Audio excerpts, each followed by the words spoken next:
Oke, bismillahirrahmanirrahim. Assalamualaikum warahmatullahi wabarakatuh. Selamat pagi semuanya, para pemirsa PKS TV, dimanapun Anda berada yang berbahagia.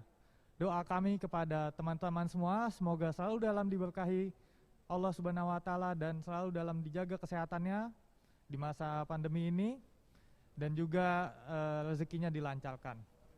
Sebelumnya saya mohon izin membuka acara dan membuka masker saya.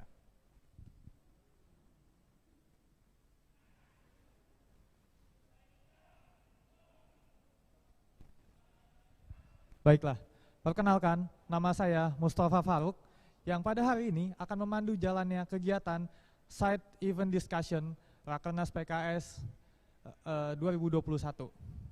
Baiklah, pada agenda pagi ini kita akan dimulai dengan agenda yang diisi oleh Ustadz Aun dan juga Dr. Gamal yang akan membahas terkait dengan buku yang diterbitkan.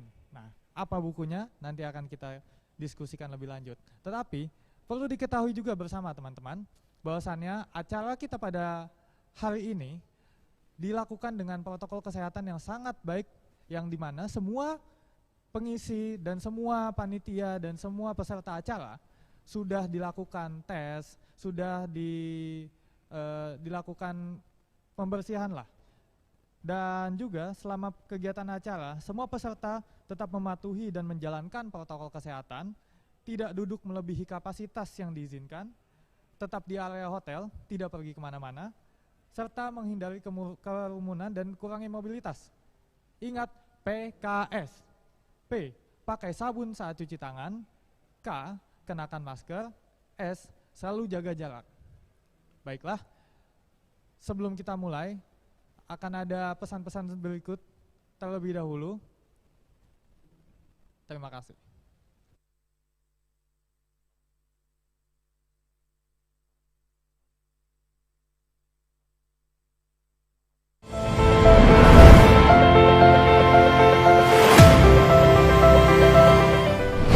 Seluruh program kerja PKS harus memiliki 3 gagasan. Pertama, gagasan dari seluruh program kerja PKS harus berakar dari nilai-nilai Islam yang universal dan substansial, yang membawa rahmat bagi seluruh alam. PKS adalah partai Islam, maka setiap tarikan nafas perjuangannya membawa misi Islam rahmatan lil alamin. Mari kita tunjukkan keindahan nilai-nilai Islam dalam kehidupan sosial dan politik kita. Landasan yang kedua adalah seluruh program kerja PKS harus membawa semangat nilai-nilai Pancasila. Konstitusi Undang-Undang Dasar Negara Republik Indonesia tahun 1945, Negara Kesatuan Republik Indonesia, dan Bhinneka Tunggal Ika.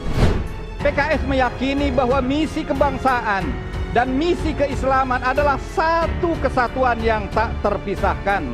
Inilah sikap yang dicontohkan oleh para pendiri bangsa seperti Insinyur Soekarno, Dr. Muhammad Hatta, Muhammad Nasir, Haji Agus Salim, dan Kiai Haji Wahid Hashim, dan para pendiri bangsa lainnya. Landasan ketiga adalah landasan organisasional. Saya meminta kepada seluruh fungsionaris untuk selalu mengacu kepada tata aturan partai.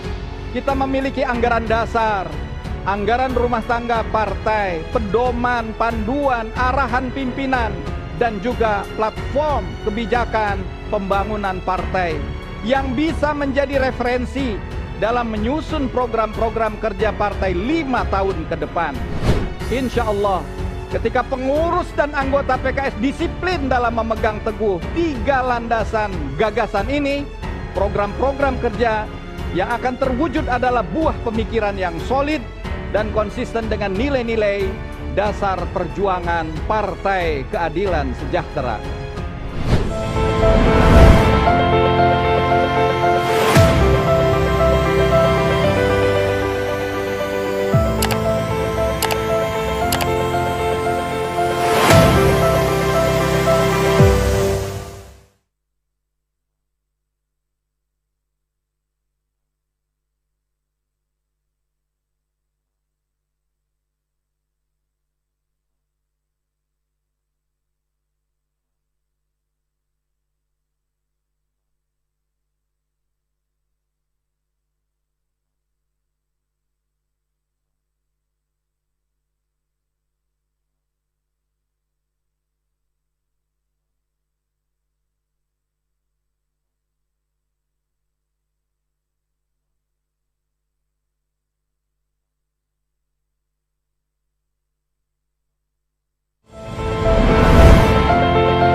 dari Garuda Keadilan dan Abu Bakar Family. Keadilan Sejahtera. Partai Keadilan Sejahtera. Hadir untuk menolong rakyat, Menata Ibu Pertiwi. mencipta peradaban mulia. Partai Keadilan Sejahtera. Tak lelah terus berjuang dengan jiwa Pancasila. Jayakan negeri kita.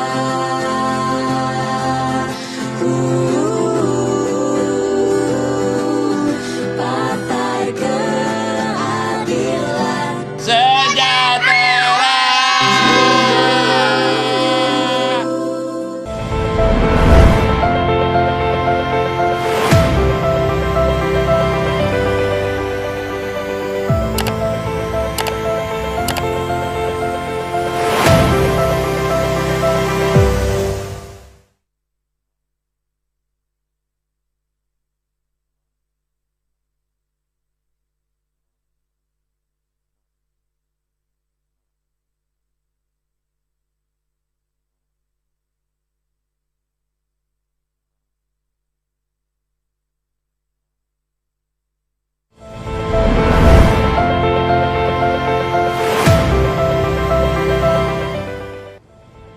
Dengan mengucapkan Bismillahirrahmanirrahim, Rapat Kerja Nasional tahun 2021 Partai Keadilan Sejahtera dengan ini secara resmi saya buka. Allahu Akbar.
Baiklah. Assalamualaikum warahmatullahi wabarakatuh. Kembali lagi dengan saya, Mustafa Faruk. Kali ini kita sudah bertemu dengan dua narasumber kita, Ustadz Aun Rafiq Soleh dan Dr. Gamal. Selamat pagi Ustadz. Selamat pagi Dr. Gamal. Ya, jadi gini, bersama saya sudah memegang nih buku Mental Pemenang. Nah, buku ini adalah buku tulisan, kumpulan tulisan ya Ustadz ya, kumpulan tulisan-tulisan Ustadz Aun Rafiq Soleh, yang mana dikumpulkan menjadi satu materi buku yang membahas terkait ya mental pemenang. Apa aja sih mental pemenang itu, seperti apa mental pemenang, dan gimana caranya punya mental pemenang. Nah, untuk itu kita akan bahas lebih lanjut nih pada pagi ini bersama Ustadz Aun ya, panggilan akrabnya, dan juga bersama Dr. Gamal. Nanti kita kupas sisi-sisi menarik dari buku ini dan juga mengenai mental pemenang itu sendiri. Oke, kita pertama ke Ustadz Aun dulu. Assalamualaikum Ustadz. Assalamualaikum warahmatullahi wabarakatuh. Sehat? Alhamdulillah. Alhamdulillah. Kalau nggak sehat nggak boleh di sini. Alhamdulillah. Ya, jadi kita diskusi simpel dulu Ustadz nih. Ya, Kenapa sih Ustadz menulis tentang mental pemenang ini? ya tertarik untuk memberikan motivasi dan semangat terutama generasi muda ini. Ya, menghadapi tantangan hidup yang demikian berat, tentu memerlukan mental pemenang ini. Kalau gitu kebayang nih Sat, sebenarnya mental pemenang itu kayak gimana sih? Ya, Simpelnya. mental pemenang itu punya beberapa karakter gitu. Di antaranya mental pemenang itu adalah mental yang senantiasa ingin berbuat baik ya kepada diri sendiri, keluarga, ya masyarakat, bahkan bangsa dan negara ini. Dan itu adalah ajaran-ajaran Islam. Oke, nah itu tadi gambaran singkat terkait dengan mental pemenang. Untuk tahu lebih lanjutnya, kita dengarkan bersama-sama pengupas ya buku dari mental pemenang kepada Ustaz Auno, kami persilakan. Baik, terima kasih. Bismillahirrahmanirrahim. Alhamdulillah hamdan katsiran thayyiban mubarakan fih kama yuhibbu rabbuna wa yarda. Asyhadu an la ilaha illallah wa asyhadu anna Muhammadan abduhu wa rasuluh. Allahumma salli ala sayyidina Muhammadin wa ala alihi wa sahbihi ajmain. Amma ba'd. Qala Allah Ta'ala fi kitabil karim, a'udzu billahi minasyaitonir rajim. Wa may ya'tasim billahi faqad hudiya ila siratim mustaqim. Terima kasih. Sebelum saya menjelaskan tentang buku ini, sedikit saya bercerita tentang riwayat buku ini sendiri. Ya, buku ini awalnya adalah tulisan-tulisan yang saya tulis di grup-grup WA, lalu kemudian banyak juga kawan-kawan yang tertarik untuk kemudian dijadikan buku dan akhirnya kemudian diterbitkan menjadi buku. Isinya adalah kisah-kisah inspiratif, ya, ada kisah rakyat, ada kisah yang penuh makna, bahkan juga ada kisah-kisah fiktif, dan itu oleh para ulama juga dibolehkan untuk dijadikan sebagai pelajaran. Dan kadang-kadang ada lucu-lucunya, tapi penuh makna. Dan bahkan buku ini sudah pernah dibedah oleh teman-teman milenial di Malaysia gitu. Ya, penasaran membaca buku ini lalu cari nomor kontak saya, lalu kemudian mereka bedah buku dari Malaysia. Tentu lewat Zoom seperti ini ya. Dan itu manfaat Zoom sekarang ini. Dan kemudian Ustadz Ahmad Syekhu ternyata juga tertarik dengan buku ini. Lalu meminta saya untuk minta izin untuk kemudian diterbitkan oleh DPP PKS. Tentu saya menyambut dengan senang hati, dan beliau juga melihat buku ini nampaknya juga menarik gitu, terutama untuk kaum milenial, karena memberikan semangat untuk menghadapi kehidupan ini. Ya, itu diantara singkat kenapa kemudian akhirnya DPP ini tertarik untuk menerbitkan buku ini. Ini atas jasa Presiden PKS ya, jazakumullah khairan insyaallah. Lalu kemudian apa itu mental pemenang? Ya, mental pemenang itu singkatnya ya tadi seperti sudah saya sebutkan ya, mental untuk bisa bermanfaat bagi diri, keluarga, orang lain, agama, bangsa, dan negara ini. Dan itu adalah ajaran agama yang kita cintai ini. Yang kedua, mental pemenang itu, ini saya singkat karena sebetulnya yang menarik itu nanti adalah ulasan dari Dr. Gamal ini. Kalau saya ini penulis ya, tapi kalau beliau ini sudah menjadi ya tokoh yang memiliki mental pemenang itu dan sudah mengaplikasikannya dalam kehidupan. Yang kedua, mental pemenang itu adalah orang yang senantiasa berkontribusi dalam kebaikan dan kontribusinya terus bertambah, tidak pernah berhenti. Ya, tidak pernah berhenti untuk berkontribusi, apalagi melakukan hal-hal yang buruk, yang jahat. Tidak terdetik dalam pikirannya itu untuk berbuat korupsi, berbuat jahat, dan itulah yang kemudian disebut dengan dalam istilah agama itu berkah. Maka tulisan yang pertama kali di dalam buku ini adalah tentang keberkahan. Karena kita semua perlu melandasi seluruh aktivitas kita ini agar senantiasa berkah. Buat apa kita sukses kalau tidak berkah, membawa kebaikan di dunia dan di akhirat. Kemudian yang ketiga, mental pemenang itu adalah selalu bisa memetik kebaikan dari setiap peristiwa. Baik peristiwa itu berupa kebaikan atau berupa keburukan. Sehingga semua peristiwa yang dialaminya dalam hidup ini senantiasa membawa kebaikan dan menambah kebaikan dalam hidupnya.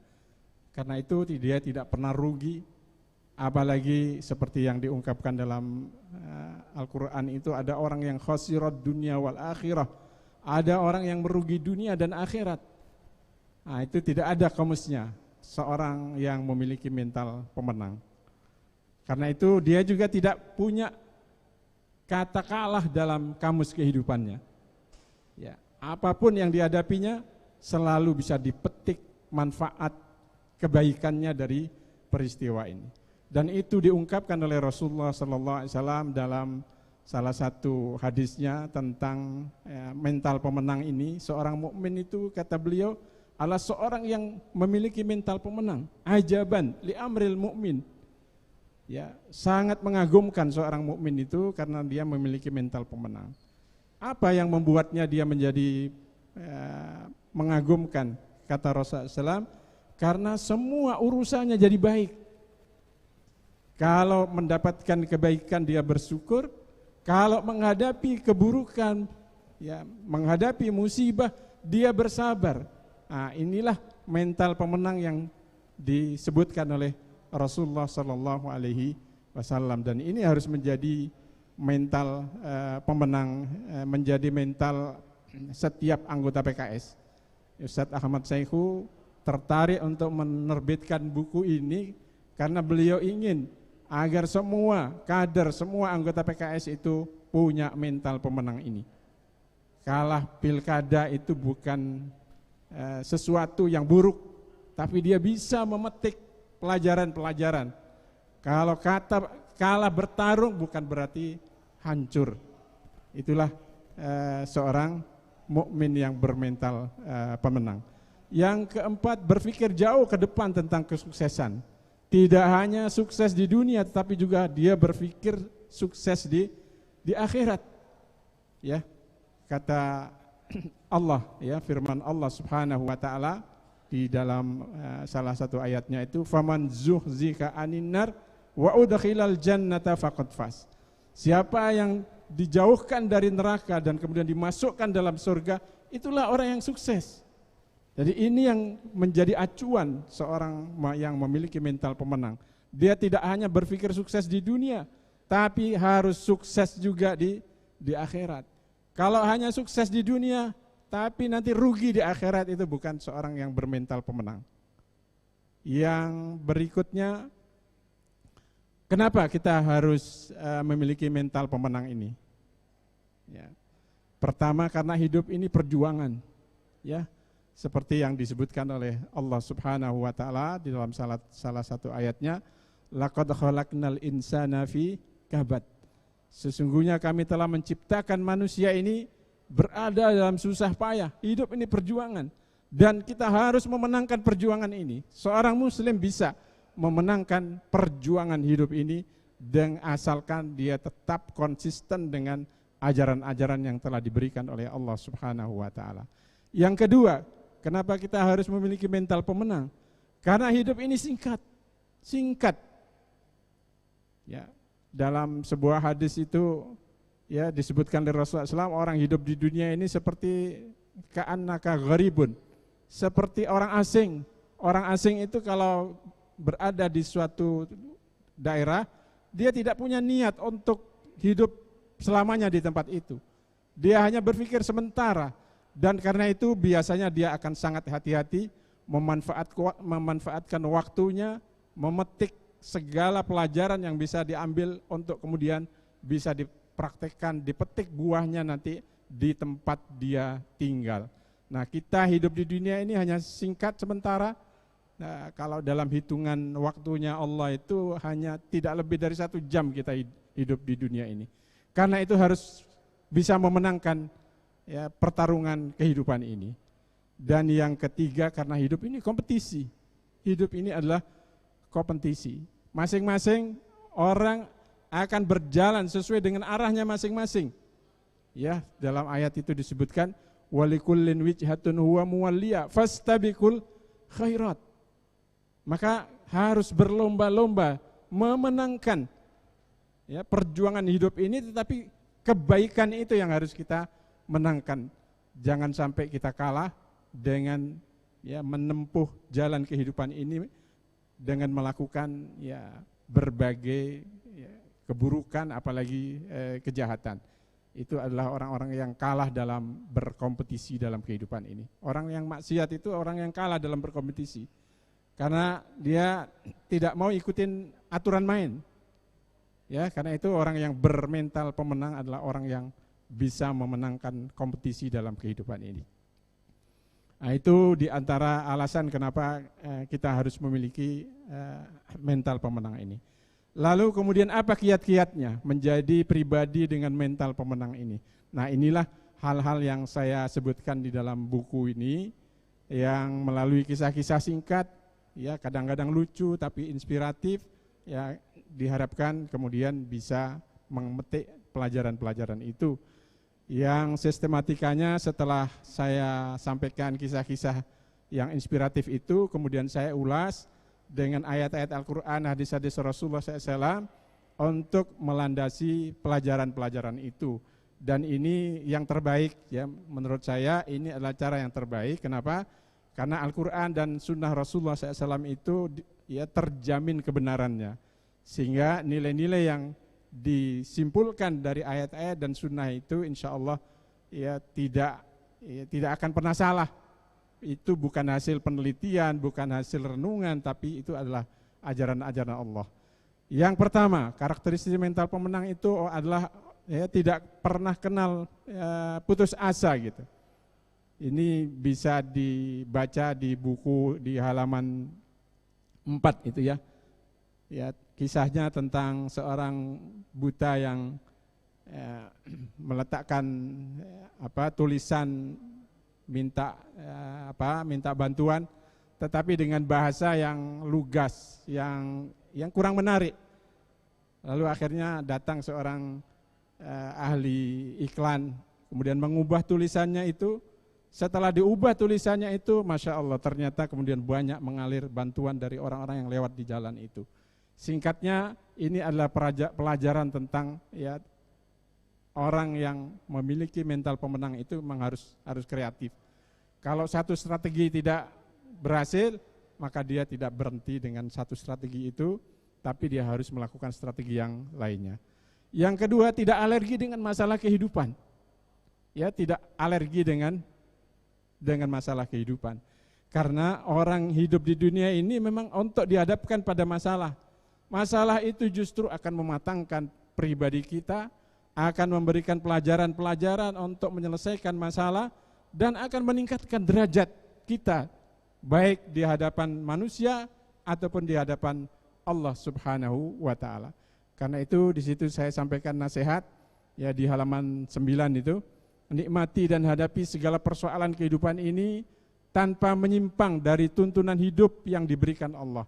Pasti persoalan itu akan berubah menjadi kenikmatan dan karunia. Di sini intinya ya selesaikan masalah tanpa menyimpang.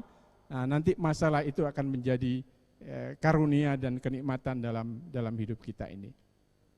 Karena itu dalam salah satu ayatnya Allah Subhanahu wa taala juga menyebutkan seseorang itu bisa mencapai level kepemimpinan kalau dia sudah melewati berbagai kesulitan dalam hidup ini dengan penuh kesabaran.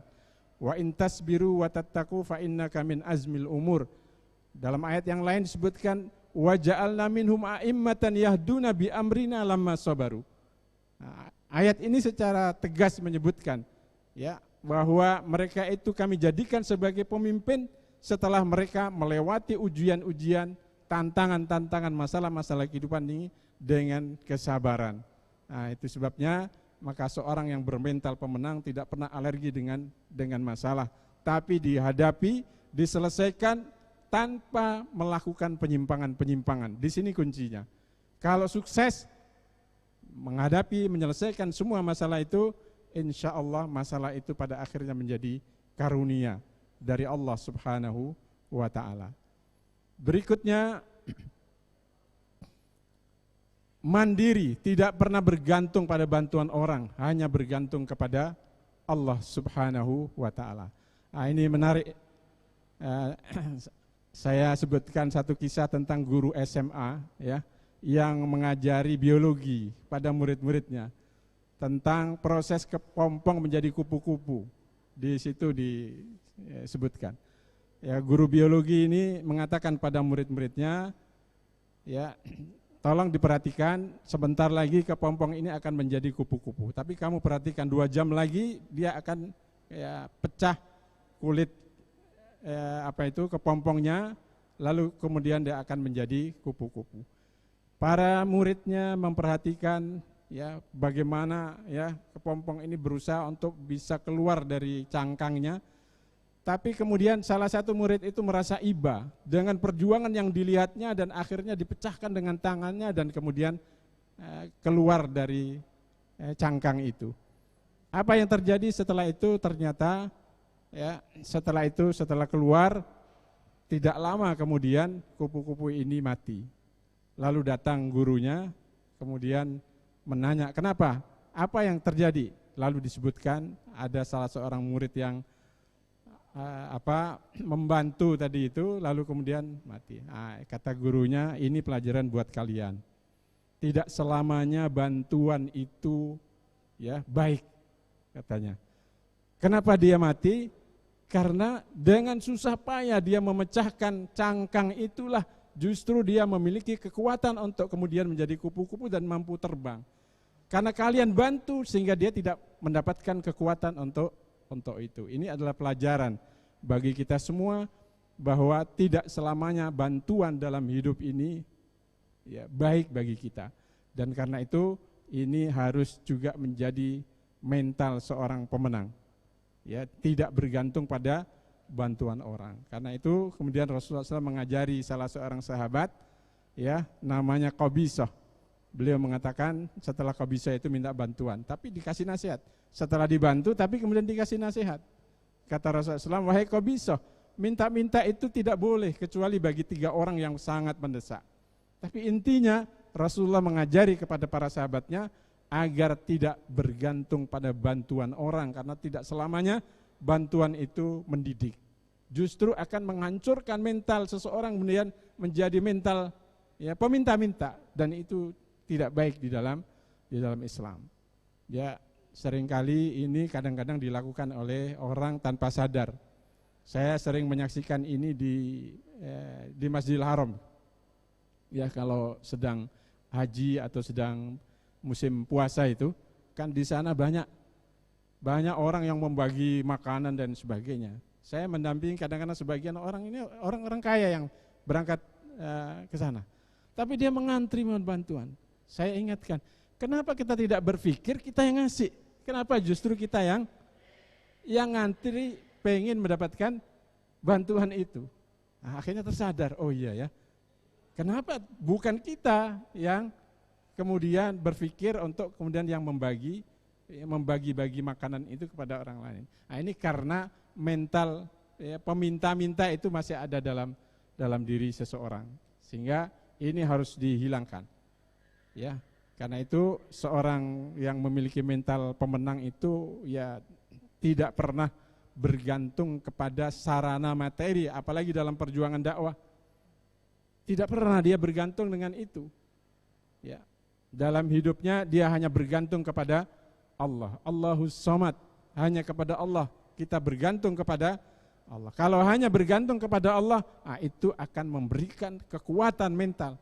Tapi kalau kita bergantung pada sarana, materi, dan lainnya, itu justru akan melemahkan mental kita. Berikutnya, tidak pernah menganggap buruk suatu musibah ya atau kebelum berhasilan. Ya, Karena semuanya perlu proses pembelajaran dan penempaan. Ya, karena itu Allah Subhanahu wa taala memberikan pelajaran kepada kita dengan kasus hadisul ifki di masa Rasulullah SAW. Bahkan istri Rasulullah SAW dituduh oleh orang-orang munafik itu sebagai melakukan perbuatan yang tidak baik.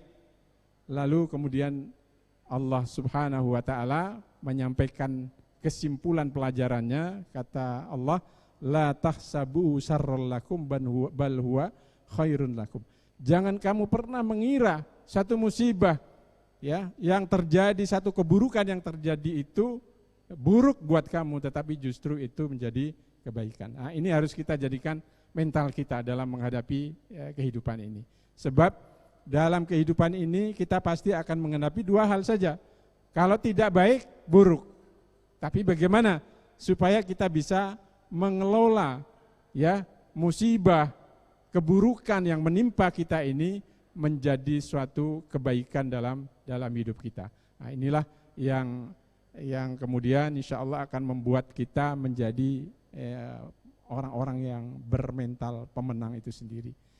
Ya, hal lainnya karena kita ini lemah, tidak tahu, kadang-kadang sesuatu yang tidak kita sukai justru menjadi kebaikan.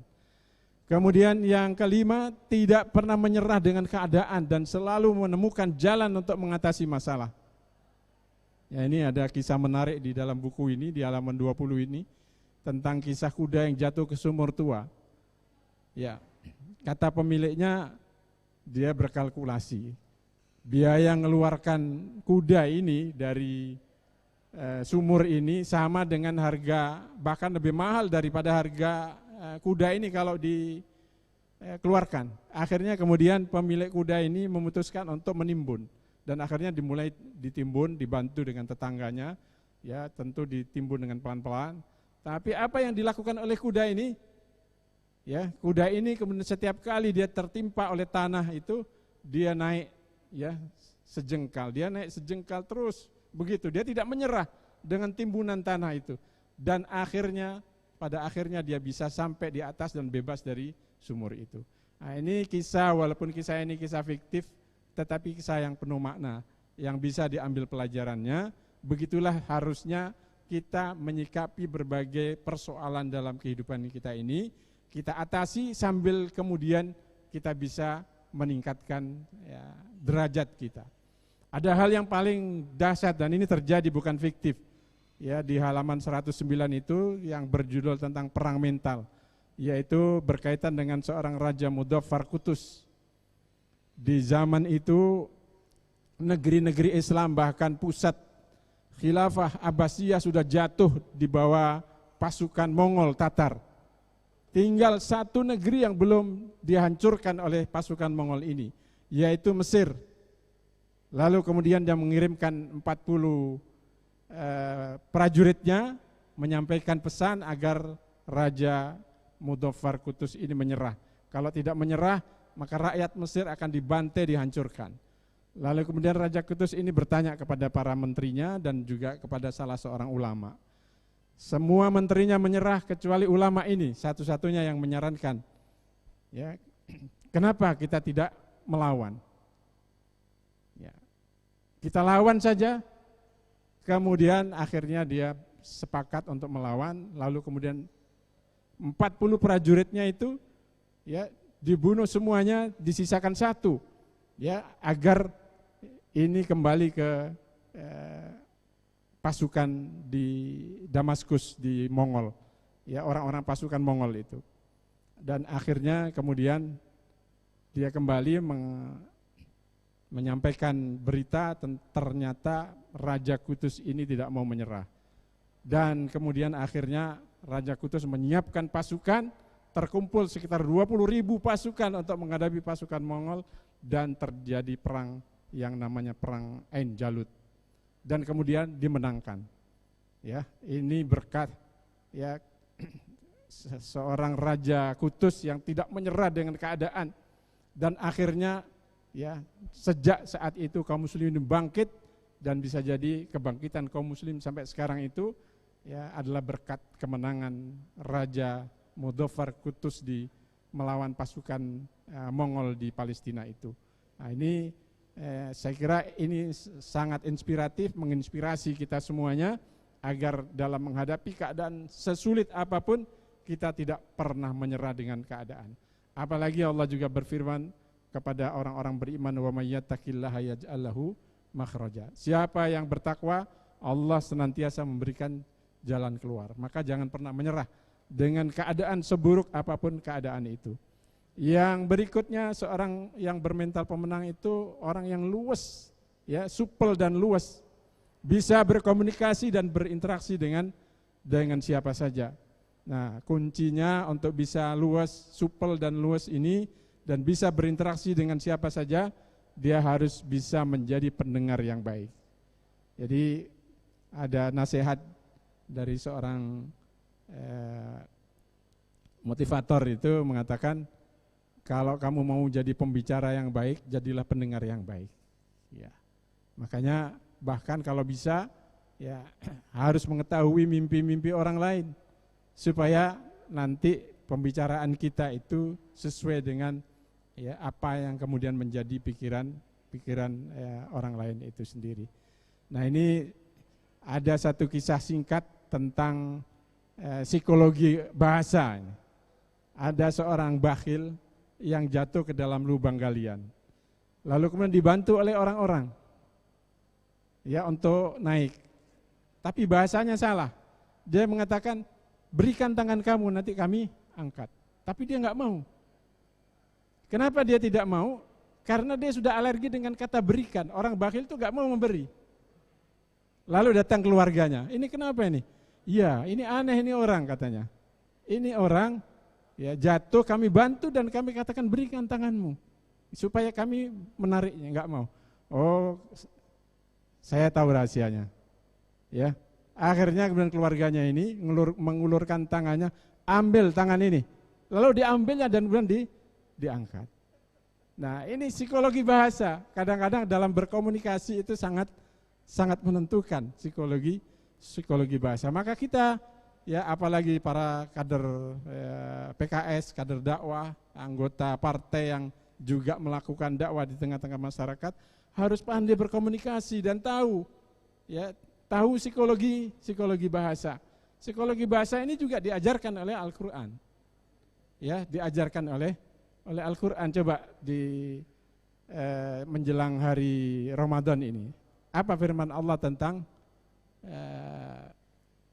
puasa itu? Allah mengatakan ayyamam ma'dudat. Hanya beberapa hari, padahal lamanya berapa? 1 bulan.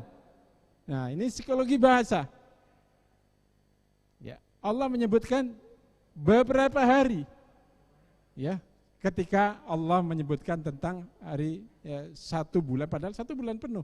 Nah, ini psikologi bahasa yang juga harus difahami oleh para kader PKS ini dalam berkomunikasi dengan masyarakat.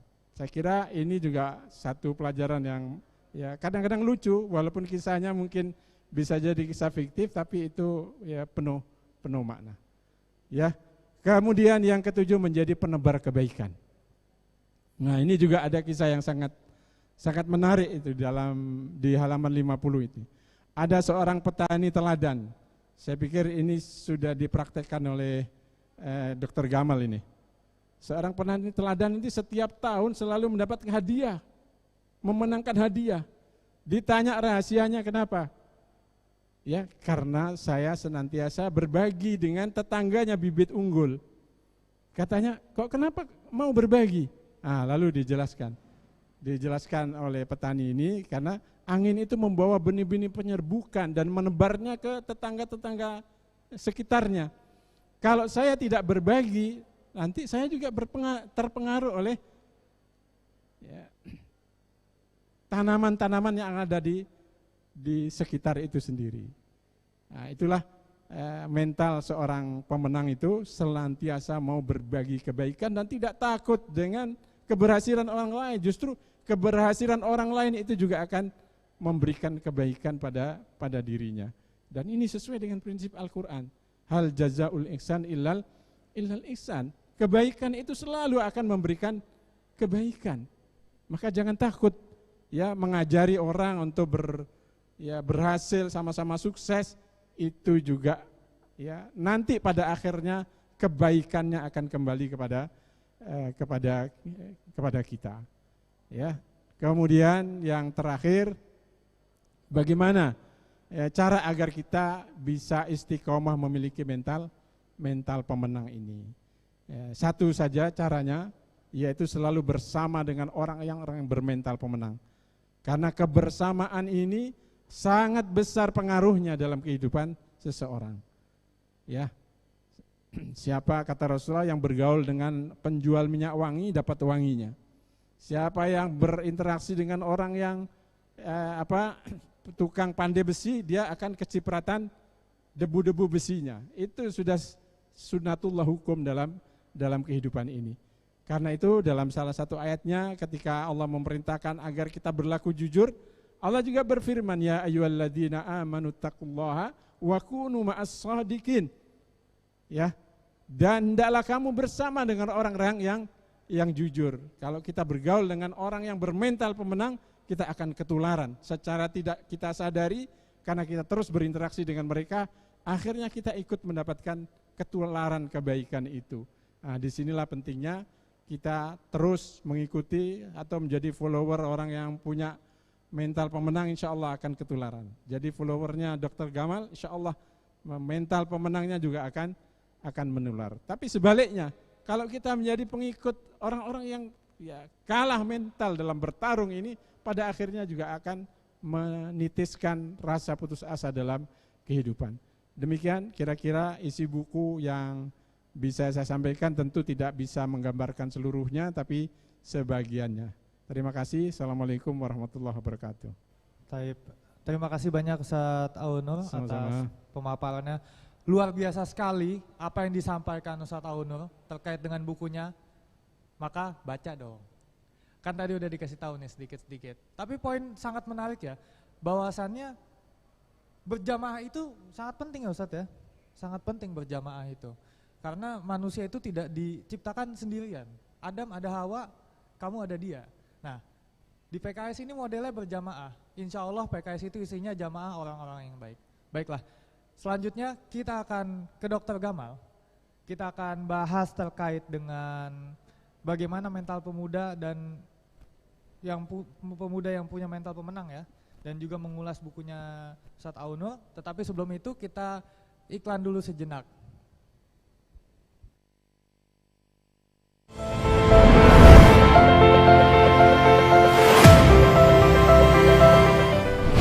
Seluruh program kerja PKS harus memiliki 3 gagasan.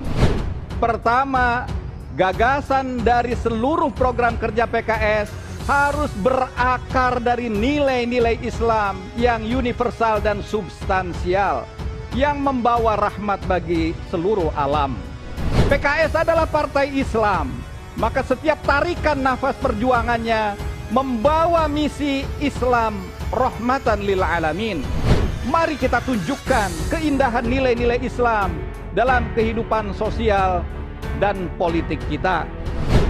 Landasan yang kedua adalah seluruh program kerja PKS harus membawa semangat nilai-nilai Pancasila. Konstitusi Undang-Undang Dasar Negara Republik Indonesia tahun 1945, Negara Kesatuan Republik Indonesia, dan Bhinneka Tunggal Ika. PKS meyakini bahwa misi kebangsaan dan misi keislaman adalah satu kesatuan yang tak terpisahkan. Inilah sikap yang dicontohkan oleh para pendiri bangsa seperti Insinyur Soekarno, Dr. Muhammad Hatta, Muhammad Nasir, Haji Agus Salim, dan Kiai Haji Wahid Hashim, dan para pendiri bangsa lainnya. Landasan ketiga adalah landasan organisasional. Saya meminta kepada seluruh fungsionaris untuk selalu mengacu kepada tata aturan partai. Kita memiliki anggaran dasar, anggaran rumah tangga partai, pedoman, panduan, arahan pimpinan, dan juga platform kebijakan pembangunan partai yang bisa menjadi referensi dalam menyusun program-program kerja partai 5 tahun ke depan. Insya Allah, ketika pengurus dan anggota PKS disiplin dalam memegang teguh 3 landasan gagasan ini, program-program kerja yang akan terwujud adalah buah pemikiran yang solid dan konsisten dengan nilai-nilai dasar perjuangan Partai Keadilan Sejahtera.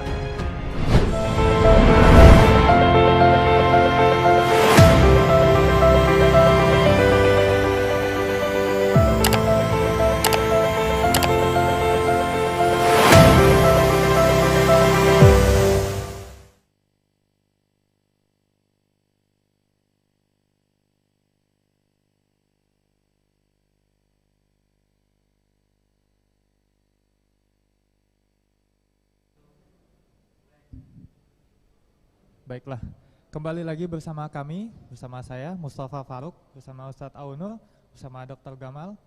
Ya, tadi kita sudah mengulas ya, membicarakan bagaimana Ustadz menulis buku ini, bagaimana mental pemenang itu. Nah, sekarang kita pengen tahu nih, Dr. Gamal udah baca-baca ya bukunya ya, udah lihat-lihat. Sudah. Boleh dong kasih semacam semacam rujukan lah, buku ini gimana sih? Siap, terima kasih pertama dari kawan-kawan ya, penyelenggara acara yang sudah memberikan kesempatan kepada kami, lalu Ustadz Ainur Rafiq yang sejak dulu karyanya melegenda ya, menjadi rujukan, menjadi paradigma yang membentuk pemikiran banyak saya pikir dari kawan-kawan ya, generasi muda, dan terima kasih juga Mas Musyafa yang sudah memberikan kesempatan kepada kita untuk bisa berdiskusi bersama. Jadi ada banyak poin sebetulnya yang menurut saya relevan dalam konteks kita anak muda ya, dalam menyikapi mental pemenang ini. Jadi kalau tadi kita lihat baca buku ini, di bab paling pertama itu bicara tentang keberkahan ya.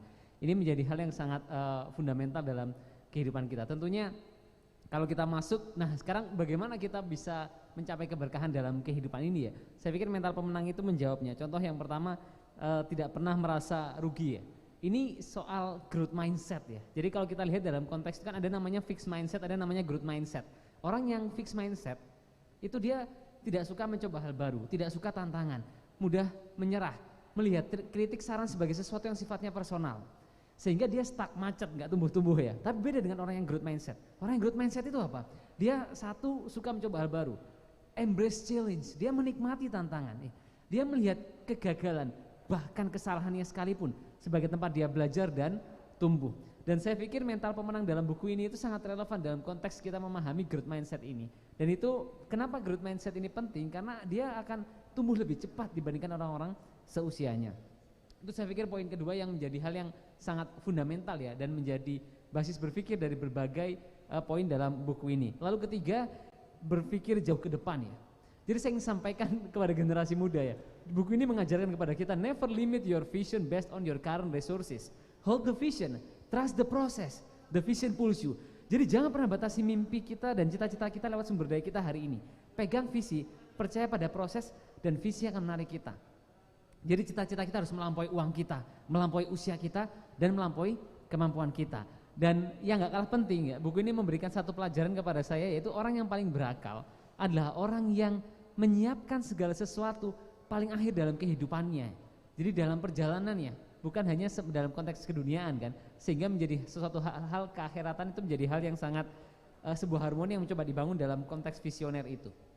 Jadi kalau saya lihat visi yang perlu kita terjemahkan dalam konteks mental pemenang yang menjadi banyak ya, gambaran dalam buku ini adalah satu tadi, visi kita berhasil di dunia ya. Itu menjadi hal yang penting kawan-kawan, karena kenapa bedanya siput sama mobil Formula One ya? Untuk menempuh 400 meter, siput butuh waktu 37 jam, tapi mobil Formula One 9 detik. Kita mungkin punya cita-cita, tapi pertanyaannya, seberapa cepat kita mencapainya? Oleh karena itu, tentukan apa yang kita capai, lalu kerahkan semua sumber daya kita untuk mencapai dalam tempo sesingkat-singkatnya. You should start with your definition of winner and keep pursuing your definition. Nah, kenapa buku ini mencoba menggambarkan visi itu bukan hanya di dunia, dan ini menurut saya penting. Karena betapa banyak manusia yang lalai sementara kain kafannya sedang ditenun kan. Berapa banyak orang bermaksiat saat kain kafannya sedang ditenun. Iya, berapa banyak orang mengejar sesuatu yang disesali para penghuni kubur. Oleh karena itu, saya pikir pemahaman kita soal kesementaraan hidup ya, yang disampaikan dalam berbagai pemikiran dalam buku ini itu mengajarkan kita untuk lebih bijaksana dalam hidup ya, lalu mampu struggling melalui berbagai hal ya. Lalu poin keempat yang saya pikir penting dalam buku ini adalah punya mindset pejuang ya. Mentalitas pejuang itu menjadi hal yang penting. Artinya begini, nah untuk mencapai itu ada dua hal yang menurut saya fundamental. Satu adalah mau berkorban ya. Jadi tidak ada keberhasilan di masa tua yang didapatkan dengan kesenangan di masa muda. Wa malazzatu ila ba'da ta'ab. Tidak ada kenikmatan keberhasilan tanpa kepayahan ya. Jadi kapal yang berlabuh di pelabuhan itu memang aman. Tapi bukan itulah tujuan dibuatnya kapal. Oleh karena itu nikmatilah tantangan. Karena di sanalah orang hebat, orang kuat, orang tangguh dibesarkan. Dan dengan demikian kita akan punya, saya ingin sampaikan begini ya. Mental pejuang itu akan mengajarkan kita punya satu paradigma besar. There is no room for mediocre. Push to the limit. Jadi kita nggak akan mau jadi orang biasa-biasa. Kita akan ingin membuat legacy dalam kehidupan kita. Kita nggak tahu berapa lama kita hidup di dunia ini. Ada yang hidup 30 tahun, 40 tahun. Rata-rata hidup di Indonesia 72 tahun. Tapi ada yang dia mampir 40 tahun di muka bumi, lalu dia menghasilkan sebuah karya yang mempesona, yang mengentakkan ya. Dan betul-betul menjadi sebuah legacy dalam perjalanan kehidupannya. Dan satu hal yang paling saya suka dalam buku ini itu sebuah paradigma penyerahan diri secara total kepada Allah. Saya pikir begini, jangan kikir bekerja keras benar, tapi juga jangan memberhalakan ikhtiar kan. Oleh karena itu penting bagi kita semua untuk, kalau saya selalu katakan sama diri dan keluarga saya dan orang-orang yang saya pimpin ya, kalau kita sempurnakan niat, maka Allah itu akan sempurnakan pertolongannya. Kalau akhirat yang kita tuju, maka dunia akan datang dalam keadaan tunduk. Allahu latifun bi ibadih. Allah itu maha lembut kepada hambanya. Sehingga ketika kita menyerahkan diri kita kepada Allah ya, niat lillahi ta'ala semuanya. Saya kalau berangkat keluar rumah Ustadz, ibu saya tuh kalau berpesan mesti diulang-ulangi, mungkin sudah ratusan kali ibu saya mengatakan ya, lakukan semuanya karena Allah, lakukan semuanya karena Allah, lakukan semuanya karena Allah. Bagi saya itu sederhana, tapi memberikan sebuah paradigma besar apa? Orang yang percaya diri, bukanlah orang yang yakin pada kemampuannya, tapi orang yang yakin bahwa Allah itu bersamanya. Sehingga ketika kita itu melakukan semuanya semata-mata karena Allah, maka Allah akan menolong kita dengan cara yang begitu indah dan mungkin tidak kita bayangkan ya, dan akhirnya membuat kita mencapai berbagai hal dalam kehidupan ini. Dan yang cukup penting juga saya pikir kiat-kiat tadi ya, bagaimana kita punya mental pemenang itu tidak mudah menyerah ya. Jadi anak-anak muda hari ini tuh harus membangun keseimbangan menurut saya antara critical thinking dengan creative thinking. Jadi kader-kader PKS, anak-anak muda ya, kader muda PKS dan seluruh anak muda di Indonesia, jangan jadi haters and lovers ya, tapi jadilah director of change. Tugas kita itu bukan sekedar memberikan kritik, tapi tugas seluruh kita adalah menghadirkan sebuah solusi. Anak muda dari bangsa lain itu boleh memberikan kritik, tapi tidak dengan kita, karena kita bagian dari Indonesia. Oleh karena itu tugas seluruh kita sejatinya adalah menghadirkan sebuah solusi. Sehingga ketika ada masalah begitu, kita tidak akan memposisikan diri menyalahkan terhadap masalah yang ada begitu. Tapi kita akan selalu melihat apa yang kita miliki, apa yang bisa kita lakukan untuk menyelesaikan masalah yang ada tersebut dengan kreativitas yang kita miliki ya. Saya pikir itu penting. Kenapa ini penting kawan-kawan semua? Karena problem solving itu irisan dari critical thinking dengan creative thinking. Dan kalau kita lihat rekomendasi World Economic Forum ya, itu menyebutkan kreatif keseimbangan tadi ya. Jadi 3 poin penting yang dibutuhkan sekarang adalah pertama complex problem solving, lalu critical thinking dan creativity. Baru bicara people management dan collaboration. Nah, lalu poin berikutnya yang cukup menarik dari buku ini adalah soal kesabaran saya pikir ya. Jadi bersabar ya, atau juga disebutkan sabrun wasabat ya. Jadi kesabaran yang membaja. Ini penting, kenapa? Karena banyak di antara kita itu mulai pekerjaan dengan niat yang ikhlas, tapi nggak banyak yang bertahan dengan keikhlasan. Dan saya yakin dengan sepenuhnya, tidak ada kebaikan yang sempurna tanpa kesabaran. Karena kesabaran adalah nafas yang menentukan lama tidaknya sebuah kebaikan itu bertahan ya. Jadi banyak masalah dalam hidup ini nggak bisa diselesaikan dengan kecerdasan, tapi bisa diselesaikan dengan kesabaran. Sehingga penting sekali saya pikir di buku ini disampaikan ya tentang kemampuan kita membangun tadi kesabaran yang membaja begitu. Tangguh bertahan ya, berdiri di depan menghadapi sebuah masalah. Dan akhirnya hari-hari demi hari itu menjadi ringan. Ketika ada masalah besar kita hadapi, kita udah biasa gitu. Sehingga kita nggak akan merasa tertekan, kita nggak akan terpuruk, kita melihat it's okay gitu. Jadi masalah akan hadir setiap hari dan tugas kita memang menyelesaikan masalah itu dengan penuh kesabaran. Dan yang tidak kalah penting adalah tidak menganggap buruk sebuah masalah begitu. Nah, itu menjadi salah satu poin yang strategis saya pikir di buku ini, dan itu menjadi rujukan begini saya kalau ingin sampaikan ya ikhwah, kawan-kawan semua ya.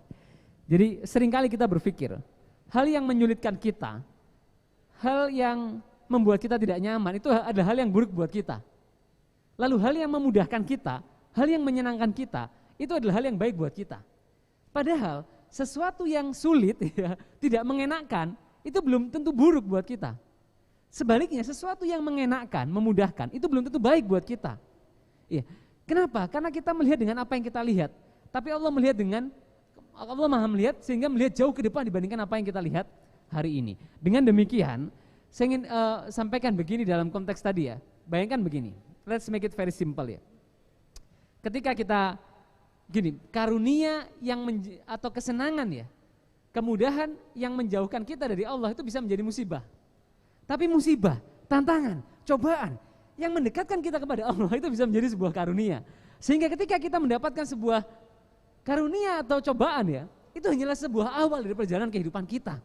Dan disitulah tugas kita bagaimana merespon itu dengan bijak untuk melalui berbagai hal yang kita hadapi dalam kehidupan ini. Dan poin terakhir yang menjadi fundamental adalah bersama tadi orang bermental pemenang ya. Jadi begini, ini karena hidup ini kan tidak mudah. Kalau Ibnu Abbas itu mengatakan dalam kitabnya ya, 1 di antara 7 kebahagiaan hidup itu berkumpul sama orang-orang yang soleh begitu. Selain azwajatu solihah ya, selain istri yang soleh. Kenapa itu penting? Karena kita manusia ini punya kelebihan dan kekurangan gitu. Kekurangan kita itu yang menjadikan kita sebagai manusia dengan kelebihan dan kekurangan itu. Sehingga penting buat kita bagaimana apa sih yang membuat kita mampu bertahan dalam situasi sulit. Apa yang membuat kita mampu menghadapi berbagai masalah yang mungkin itu kita rasa dianggap orang di luar kemampuan kita begitu. Atau apa yang membuat kita bertahan saat kita kehabisan sumber daya. Apa yang membuat kita bertahan saat kita dalam titik nadir dalam perjalanan kita. Saya punya 2 resep dalam hal ini yang mungkin itu juga tertuang dalam buku ini kawan-kawan semua. 1 adalah tadi berkumpul sama orang-orang baik begitu. Jadi tim itu menjadi hal yang penting. Mau berinovasi, mau berkarya, mau membangun inisiatif sosial, membangun usaha, berpolitik atau apapun ya. Innovation, entrepreneur ya, creativity is not single breakthrough. You can invent alone, but you can't innovate alone. Innovation is team sport. Jadi bagi saya karya apapun itu adalah olahraga tim. Dan itu menjadi hal yang penting dalam kita membangun tim yang solid, yang kuat, yang akan membuat kita mampu bertahan ya melalui berbagai hal dalam kehidupan ini. Dan sehingga bahkan kita mengelola perbedaan yang ada dalam tim kita. Karena perbedaan adalah sumber kekayaan, sehingga siapa yang tidak bisa mengelola perbedaan maka dia akan kehilangan sumber kekayaan. Dan yang kedua yang saya lihat penting dalam konteks memaknai berkumpul sama orang-orang baik ini adalah untuk mengingatkan kita juga ketika kita dalam perjalanan yang mungkin kita mengambil keputusan yang tidak tepat, atau ketika kita mungkin salah dalam mengambil sebuah kesimpulan atas apa yang terjadi begitu. Nah, tim itu akan mengingatkan kita.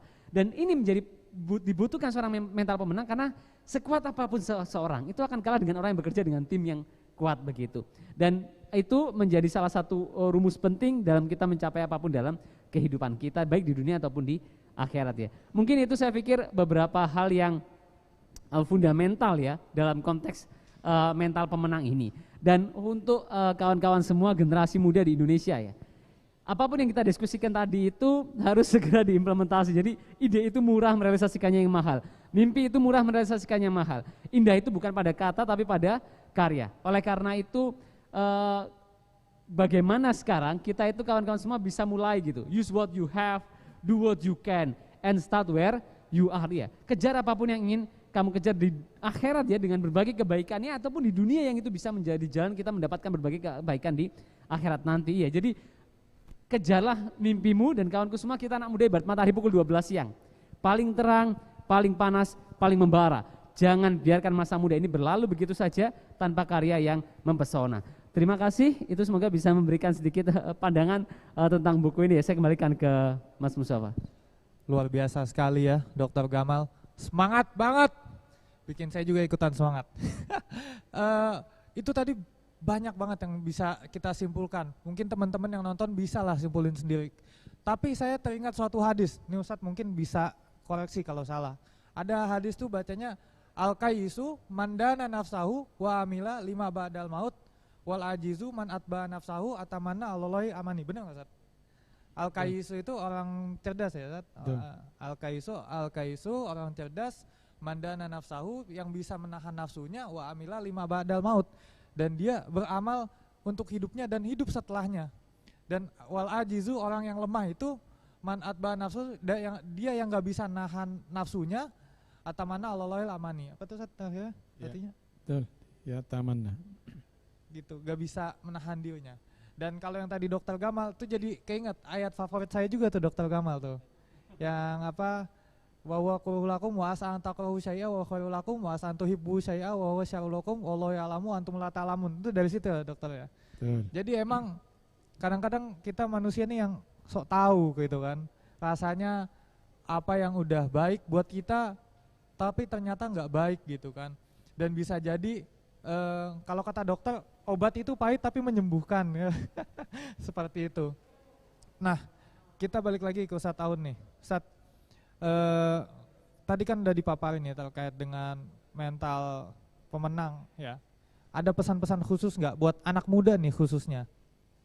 Ya, seperti tadi disampaikan oleh Dokter Gamal ya, tinggal ya prakteknya ini. Kadang-kadang teori-teori itu mudah, ya, tetapi praktek ini yang lebih penting. Walaupun ya pemahaman itu juga sangat penting. Karena itu ya setelah baca buku ini coba diskusikan, kemudian diamalkan. Itu yang paling baik.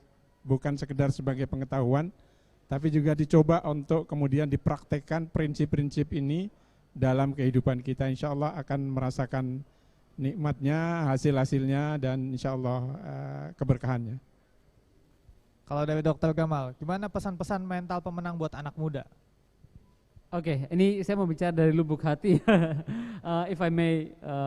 Jadi saya ingin betul-betul menyampaikan kepada kawan-kawan semua, sekarang kita itu rindu anak-anak muda ya, yang punya karya nyata, punya prestasi, lalu menampilkan kebaikan ya, jadi mengharumkan nama Indonesia, nama keyakinan yang dia yakini ya, termasuk masyarakat lewat sesuatu yang nyata yang dia kerjakan begitu. Sehingga saya ingin menyampaikan, saya punya satu paradigma dalam konteks tadi yang disampaikan Ustadz Anur Rafiq terkait bagaimana kita tumbuhkan rasa bersalah sekedar diskusi tanpa aksi begitu, kajian tanpa terapan ya. Sehingga dengan demikian kita akan selalu berpikir massive action ya. Karena seorang pemimpin itu butuh dua hal. Satu, kemampuan tadi negosiasi, kedua adalah eksekusi. Bagaimana gagasan-gagasan besar kita itu mampu kita eksekusi dengan cepat. Nah, kita anak muda itu bagi saya sebuah momentum yang teman-teman bisa gunakan ya semaksimal mungkin untuk merealisasikan tadi berbagai pemikiran, ide, gagasan begitu dengan berbagai hal yang bisa dilakukan. Nah, kalau kita masuk, apa yang harus teman-teman lakukan untuk mencapai ini? Satu, temukan potensi diri terbaiknya begitu. Jadi itu menjadi hal yang penting untuk sebagai initial point di awal kawan-kawan semua. Lalu kedua, seperti untuk mencapai mental pemenang ini mindset kita harus kita periksa. Karena mental ini sesuatu, dia mindset, value, prinsip ya. Dia sesuatu yang tidak terlihat, susah dirubah tapi dampaknya besar. Beda dengan tools proses yang kita bahas ya, mungkin ketika kita rapat dengan tim kita, sesuatu yang sifatnya technically. Itu sesuatu yang mudah dilihat, dia bisa dilihat, dia mudah dirubah tapi dampaknya kecil. Jadi ada namanya agile onion itu, yaitu merubah mindset kita. Nah, gimana kita punya mindset mental pemenang ini? Seperti yang tadi disampaikan, satu ya kita harus perkuat data information knowledge kita. Itu akan membuat kita mampu menata mental kita itu pada sisi yang tepat. Lalu kedua, selain kita menata mindset tadi ya, atau mental yang kita miliki, adalah bagaimana kita betul-betul siap ya, membuat diri kita itu menghadapi berbagai masalah dalam kehidupan ini ya. Sehingga dengan demikian kita akan struggling ya. Dan dalam konteks anak muda, saya pikir kawan-kawan harus punya mental memenang itu dalam konteks delaying gratification. Jadi harus mau soroh ya, kalau bahasa Jawanya itu harus mau susah ya. Ada penelitian tahun 60, anak-anak dimasukkan ke satu ruangan, dikasih permen, ditawarin, kalau nggak makan permen ini 10 menit, mereka dapat 2 permen. Sebagian besar nggak tahan, mereka memilih makan 1 permen, dibandingkan bertahan 10 menit untuk dapat 2 permen. Lahirlah teori itu, delaying gratification. Kemampuan kita mengatur siklus ketidaknyamanan untuk mendapatkan kenyamanan lebih di kemudian hari. Oleh karena itu kawan-kawan semua, perlu ya menanamkan mentalitas berkorban itu, tadhiyah ya, yang benar-benar kita, let's make it simple, mulai dari hari ini misalkan kita bangun jam berapa, terus bagaimana kita sudah memulai ya pagi-pagi kita dengan berbagai hal yang penuh produktivitas ya. Jadi your future is depend on your daily routine. Itu poin ketiga ya. Kedisiplinan kita menerapkan mental pemenang ini penting dalam hari-hari kita. Jadi itu menjadi hal yang penting. Satu, kawan-kawan memeriksa mindsetnya. Lalu kedua, mengimplementasi itu dalam setiap hari-hari kita secara praktis ya. Lalu ketiga adalah membangun kedisiplinan dengan itu. Karena your future is depend on your daily routine. Masa depanmu ditentukan oleh bagaimana kamu menghabiskan waktumu setiap hari. Terima kasih. Baiklah, masih ada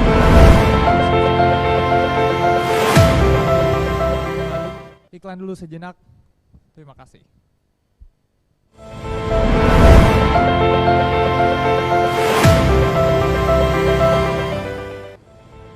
Dengan mengucapkan Bismillahirrahmanirrahim, Rapat Kerja Nasional tahun 2021 Partai Keadilan Sejahtera dengan ini secara resmi saya buka. Allahu Akbar.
Oke, kembali lagi bersama saya dan bersama Dr. Gamal dan Ustadz Aun. Kita menuju akhir. Gini, Ustadz Aun, ini kan buku sangat menarik ya. Mungkin bisa kasih closing statement dulu buat teman-teman di sini yang nonton. Ya, terima kasih. Yang pertama tentu maksud dan tujuan Presiden PKS menerbitkan buku ini atas nama DPP PKS itu adalah berharap agar para kader dan anggota PKS itu menjadi orang-orang yang memiliki mental pemenang. Tidak mudah menyerah menghadapi tantangan, tidak mudah menyerah dengan keadaan, selalu ada solusi, selalu ada jalan keluar menghadapi berbagai tantangan dalam kehidupan ini. Dan menjadikan tantangan itu sebagai dinamisator kehidupan ini. Kalau itu yang tertanam dalam mental kita, insya Allah kita tidak akan pernah kalah dalam kehidupan ini. Dan karena itu kita semua, terutama ya kawan-kawan muda ini adalah prinsip-prinsip yang perlu diterapkan dalam kehidupan ini, terutama menghadapi tantangan ya, zaman yang bisa jadi ke depan itu akan makin sulit, tetapi janganlah menyerah menghadapi kesulitan itu, karena kesulitan itu ya kalau kita lihat di dalam ayatnya, kesulitan itu selalu diapit dengan satu kesulitan, diapit dengan dua kemudahan. Ya, inna ma'al usri yusra, inna ma'al usri yusra, begitu kata para ulama mengatakan satu kesulitan itu selalu dibarengi dengan dua kemudahan oleh Allah Subhanahu wa ta'ala. Dan yang kedua, seperti tadi disampaikan juga oleh Dr. Gamal, bahwa kita sekali lagi ya, prinsip-prinsip ini perlu ya, dijadikan sebagai tuntunan dalam kehidupan, bukan sekedar teori. Dan itulah titik penting dari diskusi mengingatkan kita semuanya. Demikian apa yang bisa saya sampaikan. Jazakallah khairan ya kepada Ustadz Aun Rafiq atas closing statementnya tadi. Kita lanjut kepada Dr. Gamal, mungkin bisa menyampaikan pesan-pesannya. Baik, terima kasih sekali lagi atas diskusi yang luar biasa di pagi hari ini kawan-kawan semua. Saya ingin masuk ke beberapa hal yang penting ya. Pertama buat generasi muda, jadi baca buku ini dan jadikan ya. Jadi saya ingin sampaikan begini, kalau kamu nggak mengejar mimpimu, orang lain akan membayar untuk mengejar mimpi mereka. Lalu kedua, tetaplah menjadi pejalan ya dalam jalan-jalan kebaikan. Karena jalan kebaikan adalah jalan Tuhan, jalan Allah, sehingga dia yang berjalan dalam jalan kebaikan sesungguhnya sedang berjalan bersama Allah. Dan buku ini saya pikir memberikan satu pelajaran besar buat kita semua, kawan-kawan ya, dan rekan-rekan semua, yaitu kalau kita sudah punya mental pemenang, itu kita nggak akan punya alasan ya. Jadi no excuse begitu. Jangan jadikan keluarga kita, bakat kita, kondisi kita sebagai pembenaran atas kekalahan kita kali ini begitu. Sehingga oleh karena itu saya ingin sampaikan, dengan mental pemenang ini kita akan selalu berpikir melihat kepada diri kita dan apa yang bisa kita lakukan untuk memberikan yang terbaik yang kita bisa. Dan contoh ya, Jenderal Sudirman, waktu agresi militer Belanda II, paru-parunya tinggal 1. Pak Karno bilang, sudahlah Pak Dirman istirahat saja, pulang saja. Tapi jawabannya apa? Yang sakit Sudirman, Jenderal saya tidak pernah sakit ya. Itu mental pemenang yang luar biasa dalam kondisi yang sulit sekalipun ya, dalam situasi yang tidak nyaman ya. Bahkan saya ingin katakan pada generasi muda ya, berjuang dengan keterbatasan kita hari ini itu adalah jadi berjuang dengan keterbatasan kita hari ini adalah definisi ya dari kepahlawanan generasi milenial di era abad 21 ini ya. Jadi berjuang dalam keterbatasan adalah kepahlawanan hari ini. Oleh karena itu saya berharap buku ini juga khusus untuk kader-kader PKS ya juga. Buku ini bisa menjadi rujukan begitu untuk kita mencium dan memperjuangkan aroma-aroma kemenangan di hari-hari mendatang ya. Saya ingin masuk kepada hal yang fundamental. Jadi dalam konteks ini saya ingin akhiri dengan satu paradigma besar. Kemenangan itu manja, harus direbut dengan kebenaran dalam cara dan kesabaran dalam perjuangan. Terima kasih. Wassalamualaikum warahmatullahi wabarakatuh. Warahmatullahi wabarakatuh. Ya, kita apresiasi sebesar-besarnya ya kepada kedua narasumber kita pada pagi ini. Insya Allah teman-teman juga yang pagi ini nonton pasti orangnya bangun pagi, siap nonton mental pemenang dan membentuk mental pemenang dan jadi pemenang itu. Insya Allah. Nah, buat teman-teman yang bertanya-tanya, buku itu ada di mana sih Mas Mustafa? Bisa dapat di mana bukunya?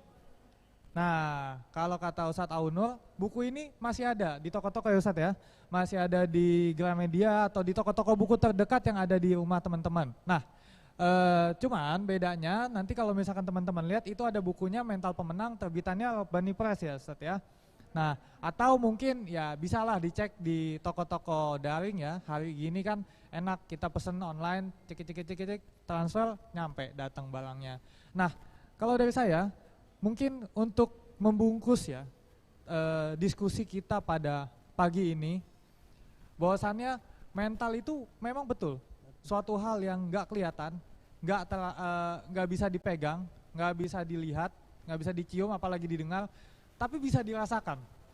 Orang yang punya mental pemenang itu kita bisa rasakan kekuatan mentalnya, auranya beda gitu. Kalau misalkan bisa diibaratkan seperti itu. Dan untuk membentuk mental pemenang itu sendiri pun nggak mudah ya Ustadz ya, nggak suatu hal yang simple. Lebih jauh dari itu adalah hasil dari tempaan. Ditempa masalah, ditempa dengan tangisan, dengan kesedihan dan lain-lain. Tetapi penempaan itu pada akhirnya jika ia tidak menyerah, maka ia akan memiliki mental pemenang tersebut. Dan saya yakin hidup ini esensinya nggak lain nggak bukan adalah untuk menyelesaikan masalah. Kalau hidup ini udah nggak punya masalah, berarti itu biasanya udah tanda-tanda tuh, udah nggak punya masalah, udah selesai bisa jadi waktunya di dunia. Jadi buat teman-teman, ketika ketemu masalah, jangan takut menghadapi masalah, peluk masalah itu, selesaikan masalah itu, dan paling penting, selesaikan masalah itu bersama-sama. Karena dua orang lebih baik daripada sendirian. Mungkin sekian dari saya, lebih kurangnya mohon maaf, mewakili panitia, kita ucapkan terima kasih. Wabillahi taufiq wal hidayah. Wassalamualaikum warahmatullahi wabarakatuh. Assalamualaikum warahmatullahi wabarakatuh. Terima kasih Dr. Gamal, terima kasih Ustaz Aun. Jazakallah.